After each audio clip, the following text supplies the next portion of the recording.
What's good, ladies and gentlemen? Welcome to another SK Wealth Academy podcast. Since no one is really talking about the collapse in Bitcoin prices at all, and understandably so, perhaps because it's being overshadowed by the collapse in US stock markets, a lot of people don't know that Bitcoin prices have collapsed in a mere month by nearly 63% in price from about a high of $10,400 per Bitcoin just a month ago to a low of about $3,850 on Friday, March 13th, which is a near 63% drop in just 1 month. But Bitcoin has rebounded to about $5,500 now as I record this video. I probably won't upload it today, but perhaps tomorrow. So today's Friday, March 13th. And again, as my patrons know, when Bitcoin was trading at 8 or 9,000, I stated that I would bet on Bitcoin descending closer to $1,000 than to any of the predictions made by the so-called Bitcoin pundits that were provided for Bitcoin prices by the end of 2020 that were given at the beginning of this year. As we all know, John McAfee said Bitcoin to reach $1 million by the end of this year, which is absolutely ludicrous. But even if we look at, let's look at the more conservative predictions among all the people considered to be the world's top Bitcoin experts, which will convince you never to listen to talking heads brought on financial TV news shows as experts in the field. Now, Mark Yusko, who is a partner at Morgan Creek, famed perma Bitcoin bull Anthony Pompliano, said that Bitcoin will reach a mark of $75,000 by the end of this year. Tim Draper, who's a well-known Silicon Valley entrepreneur and venture capitalist, said he didn't actually give a mark for the end of this year, but he said Bitcoin will rise to $250,000 per Bitcoin by the end of 2022. Tom Lee is another Bitcoin expert that's brought on financial news shows in America all the time, said that in February 2020, he said Bitcoin would rise by over 200% in the next 6 months. So given Bitcoin's near price of $10,000 per Bitcoin near the time he stated this, he was basically saying, predicting $30,000 Bitcoin by the end of this July. And he also stated in January that the coronavirus epidemic was a reason why Bitcoin prices were rising to start this year. But of course now, if you go to articles written about the plummeting Bitcoin price, they're blaming coronavirus. So how can you can't attribute coronavirus to raising the prices of Bitcoin at the beginning of this year, but now attribute coronavirus as a reason why Bitcoin prices are plummeting. So this is the kind of really haphazard kind of analysis that you receive from talking heads on popular financial TV news shows. Now, of course, the halving event that's going to happen, the Bitcoin halving in May 2020, has not happened yet. So perhaps I'll be proven wrong then, and all these pundits will be proven right because they expect the halving event to cause Bitcoin prices to explode much higher. I don't. And as I said, so that I had written extensive articles available to all my transcendent level patrons of why I believe Bitcoin would drop closer to 1,000 than any of these predictions of 30,000, 40,000, 75,000, and so on. And it wasn't just based upon speculations. There are definitive reasons based upon my research of why I felt that way, which it turns out, looks like right now that I will be right over these so-called Bitcoin experts, unless again, the halving event causes an explosion of Bitcoin to go higher, which people think will happen because it happened the last two halving events. So they think that that past history is going to predict the future again. But I'm not really on that same bandwagon. So unless Bitcoin explodes higher to like 40, 50,000 by the end of the year, then my prediction will be a lot more accurate than all these Bitcoin experts. And at some point of this financial crisis, I'm going to go way out on a limb now.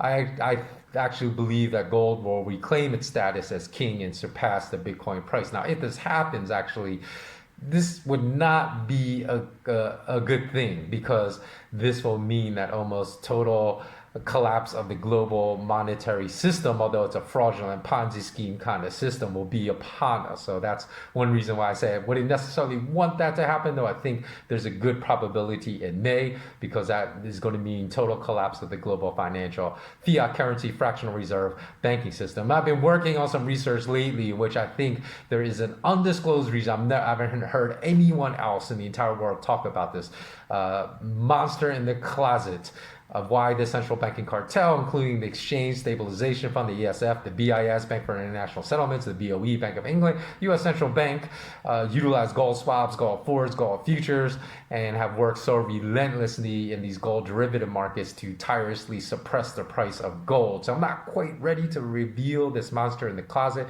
as I've been working hard on this research, but I may do so in a few weeks. So just make sure you subscribe to this channel. You have to click the notification bell if you want to know of future uploads as soon as I upload them. And also make sure you sign up for my free newsletter at malamalama.com/WordPress. So despite the voluminous admissions of bankers that proved all the so-called conspiracy theorists to be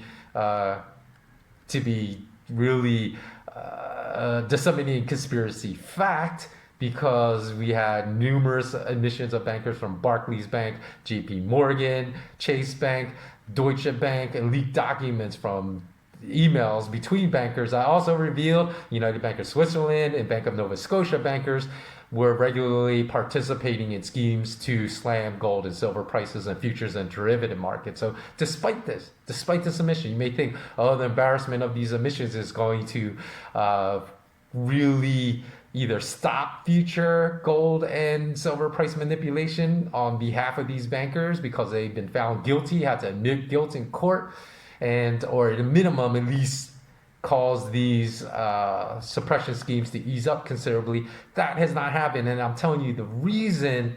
Well, this is just going to be a theory, right? There's no way I'm going to be able to prove my theory, but my theory will be, although there's a lot of circumstantial evidence I've been uncovering that support my theory, that there is this big monster in the closet that if gold and silver prices, primarily gold prices, rises to a certain price level, it's going to unleash the monster in the closet that's going to just cause the fractional reserve fiat currency banking system to implode. And I'm speaking in literal terms. I'm not speaking in hyperbolic terms, and I'm not speaking in analogies. I'm speaking in literal terms. So the fact that these bankers have not stopped at all committing their frequent criminal activities and slamming the price of gold and silver lends more credence to the fact that this monster in the closet theory that I've been working on could perhaps be true. And in fact, one of the bankers I've referenced that has admitted guilt earlier in this video, back in 2018 in October,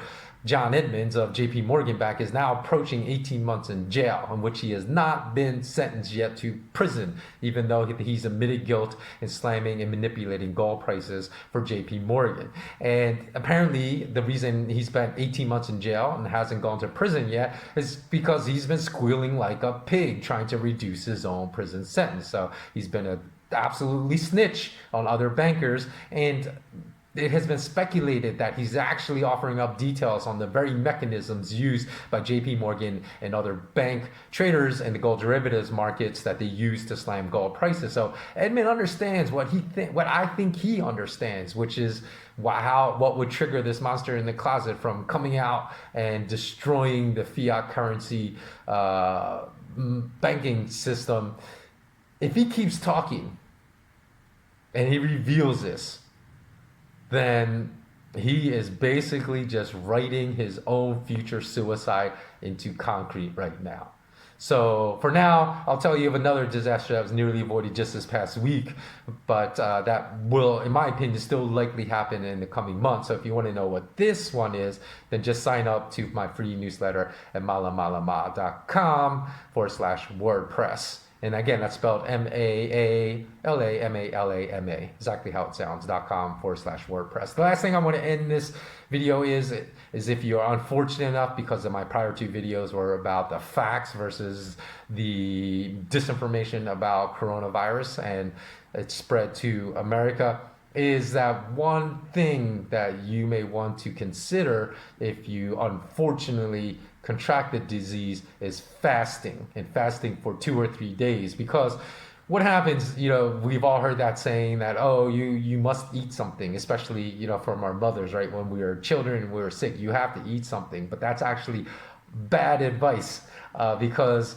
there's a reason, if we observe animals, like we can easily tell when they're sick because they refuse to eat. And we know when they get better again, because then they will come back, their appetite will come back and they'll eat. So it's just natural, right, in the animal world that they know what to do when they're sick.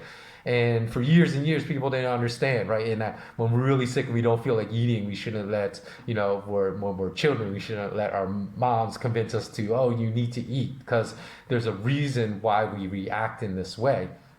And it's a process that we trigger called autophagy. And autophagy is a process that helps to clear damaged cells from the body that's triggered by not eating, by long fasting periods. So I remember even one time, like the worst flu I ever had, I don't think I ate for like 3 or 4 days. And that process actually helps you get better, because it clears all damaged cells from your body, including senescent cells that serve no functional purpose, but still will linger inside tissues and organs. And for those of you that just want to try to remain youthful all the time as well, it clears all these damaged cells, so it helps you remain youthful. Although that shouldn't be a reason why you're going to engage in intermittent fasting. But the reason that it's important to remove these damaged cells or senescent cells is because they can trigger inflammatory reactions, contribute to various diseases.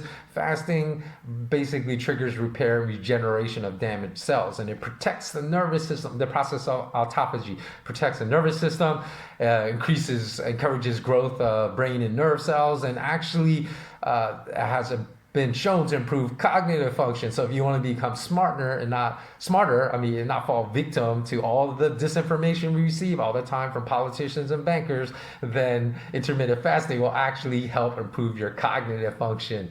And also, as well, the reason I recommend fasting as part of the healing process if you're unlucky enough to contract coronavirus is because it also eliminates intracellular pathogens like viruses and bacteria and whatnot. So obviously I'm no doctor, so I'm just telling you the information I know about autophagy. So I'm recommending that you go study the potential benefits of fasting as a response if you contract coronavirus. Now, Yoshinori Osumi won the Nobel Prize in Medicine for his work in autophagy in 2016. I've read his papers, but you can go read them, but they're very technical, so they're kind of very dry, very boring. They might not interest you as much, but you can certainly use the internet to search for more information on autophagy and to do this own research. So that's all I'll recommend at the end.